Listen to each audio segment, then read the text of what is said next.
ప్రియులారా, ఒంటరిగా ఉన్నానని బాధపడుతున్నావా? నేను ఒంటరిదానినని, నేను ఒంటరి వాడినని బాధపడుతున్నావా? భయపడుతున్నావా? ఎప్పటికి మీరు ఒంటరి వాళ్ళు కాదు. యేసయ్య మీ తోడు ఉంటాడు.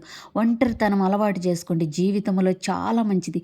ఒంటరితనంలోనే మనం అద్భుతాలు చూడొచ్చు. ఒంటరిగా ఉన్నప్పుడు యేసయ్య సూటిగా స్పష్టంగా మనతో మాట్లాడుతాడు. మనం మొర్రపెట్టినప్పుడు ఆయన మనల్ని దర్శించడానికి మన ఎన్ను పక్కనే ఉంటాడు. మన చేతికి అందుబాటులో ఉంటాడు మన యేసయ్య. ఎప్పుడో తెలుసా? ఒంటరిగా ఉన్నప్పుడు, ఏకాంతంగా ఆయనతో కలిసి ప్రార్థన చేస్తున్నప్పుడు, నాకు ప్రార్థన చేయని చేత కదనుకుంటున్నావా? చిన్న ప్రార్థన చేయి. నీకు వచ్చిన ప్రార్థన చేయి. దేవా నన్ను కాపాడని ఒక చిన్న ప్రార్థన చేయి చాలు. ఆ ఒక్క ప్రార్థన యేసయ్య ఆలకించి నీ జీవితంలో అద్భుతం చేస్తాడు. ఒంటరిగా ఉన్న నిన్ను ఉన్నతమైన స్థానంలో నిలబెట్టి, ఉన్నతమైన శిఖరం పైన నిలబెట్టి, నిన్ను ఆశీర్వదించి, నిన్ను బలపరిచి, దుఃఖంలో ఉన్న నీకు చిరునవ్వునిచ్చి తృప్తిపరచడానికి మన యేసయ్య ఒక్కడే సమర్థుడు.